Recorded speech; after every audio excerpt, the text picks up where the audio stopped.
আমাদের কাছে যদি কোনো ব্যাগ থেকে থাকে আর সেই ব্যাগের মধ্যে যদি কোনরকমভাবে বাড়িতে থাকা ছোট বাচ্চারা পেনের কালি বা ধরো রং পেন্সিলের কালি দিয়ে দেয়, তাহলে সেই দাগ কিন্তু তুলতে অনেকটাই কষ্ট করতে হয় আমাদের।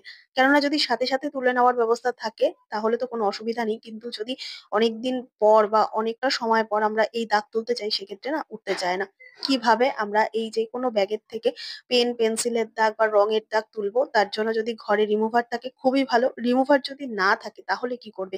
নিয়ে নিয়েছি একটুখানি ডেটল আর তুলোর মধ্যে হালকা করে একটুখানি ডেটল দিয়ে হালকা করে রাব করব এই পেনের কালিটার উপর বা রং পেন্সিলের কালির উপর। দেখবে বন্ধুরা খুব সহজেই ডেটলের মধ্যে থাকা যে স্প্রিটটা রয়েছে সেই স্প্রিটের কারণে কিন্তু সমস্ত পেনের কালি উঠে যাবে। আর এইভাবে যদি তোমরা যে তুলোটা রয়েছে সেই তুলোটা দিয়ে ব্যাগটা একটুখানি ক্লিন করে নিতে পারো, তাহলে ব্যাগের যে একটা শাইনিং ভাব সেটা তো ফিরে আসবেই। সাথে সবসময়ের জন্য তো এই ধরনের ছোট, ছোট ব্যাগগুলো আমরা জলে ধুয়ে পরিষ্কার করতে পারি না।